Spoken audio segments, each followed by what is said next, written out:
Hello and welcome to Spinster's Library. I'm Claudia and this is the Bookish Equation Tag. This tag was created by Miriam from Between Lines and Life, and I was also tagged by her, so thank you very much for that. I'll link her original video down below. It's called a tag, but it's more of a game really, and this is definitely one of the funniest ideas that I've seen pop up on BookTube recently. So let me explain that very quickly. In front of me I have 4 piles of little slips of paper that I have put on the table upside down so I can't see what's on it. On the first pile is names of authors, the second pile is bookish genres, the third one is themes and topics, and the fourth one is a main character. So I'm going to pick one from each pile and then see what kind of a Franken book we get out of that. Let's get started. The first author I've got is William Shakespeare, and Shakespeare is now going to write a children's picture book about immigration, with the main character being the President of the USA. Okay, I believe when Shakespeare was around, there was no President of the USA. There certainly was immigration, and I'm just guessing that children's picture books were already a thing, or were they? I don't even know, to be honest. But let's just assume that William Shakespeare was aware of, say, the current president of the USA. So he would write a very poetic tale of mixed up identity, like one of his comedies. You know, maybe the president gets mistaken for an immigrant and then pursued, and that will teach him the lesson of love and happiness for all. I don't know how that would fit into a children's picture book, but I'm sure if anyone could make this work, it'd be Shakespeare. Let's move on to the second idea. So our author this time is Jane Austen.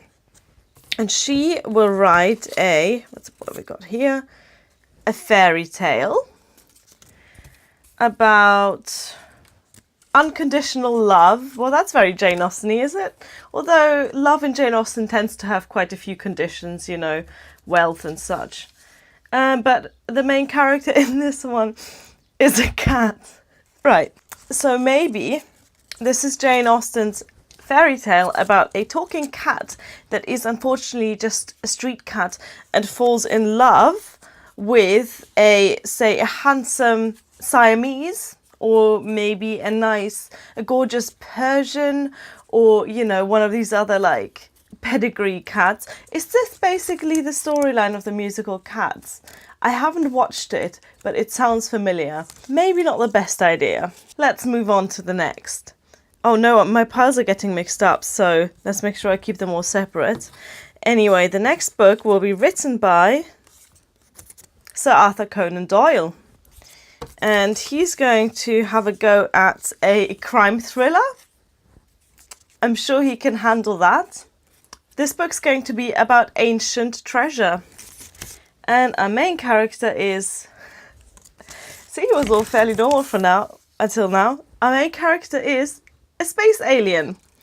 Right, so a space alien, let's call him Alienoch Holmes, lands on Earth in 19th century London and is on the hunt for some ancient alien treasure that was left on Earth thousands of years ago by Alienoch Holmes's ancestors.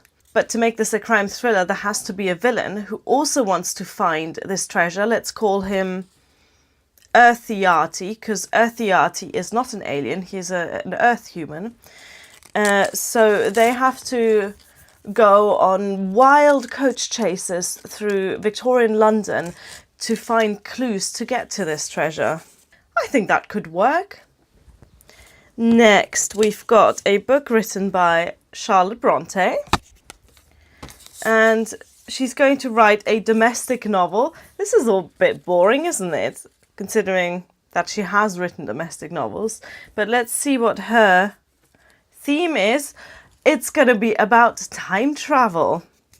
And the main character will be a scientist. This is coming together beautifully. So, a scientist in Charlotte Bronte's day, her characters always sort of subvert the expectations of the day. So let's say this is a lady scientist in Charlotte Bronte's day who creates a time machine and travels forward in time to maybe the 21st century, and is then dismayed to find that women in science still have a really difficult time.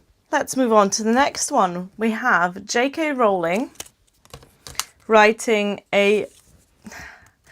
I swear I did not pick these out like that. Writing a boarding school novel about a village scandal, and the main character is a school teacher.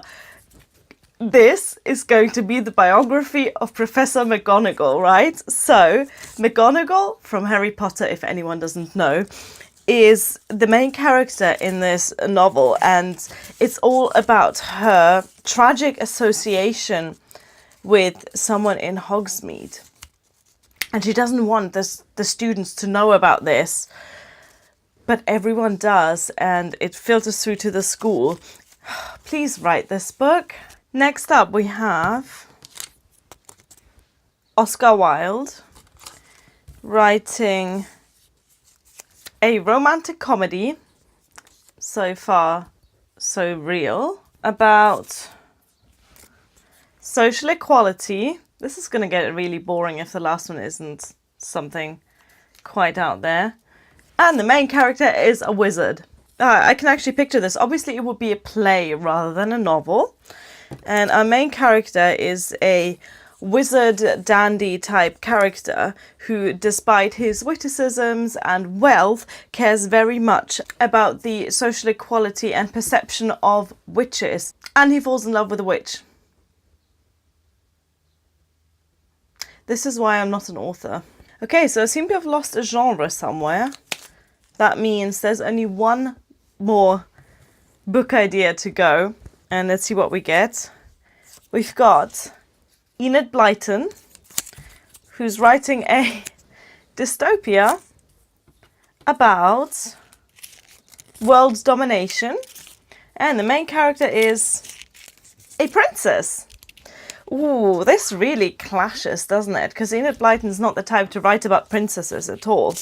But let's imagine that she is writing about princess. So it will probably be like quite a realistic princess, like maybe, you know, one of the members of the British royal family who gets a little bit over herself and tries to rule the entire world by, what's a very Enid Blyton type of dystopian setting? Maybe poisoning the world's supply of ginger beer? Let's go with that. So these were my book ideas. Feel free to take any of them and write the story. Thank you again for Miriam for tagging me. This was a lot of fun. I'm going to tag 3 people in this. The first one is Hannah from PS I Love That Book. The second one is Melissa from Sassy Ginger Book Obsession. And the last one is Mara from Books Like Woe. If you haven't done this tag and you really want to, please do. It's really fun. Consider yourself tagged as well. And please let me know in the comments if you do it so I can check out your video as well. Thank you for watching. Bye.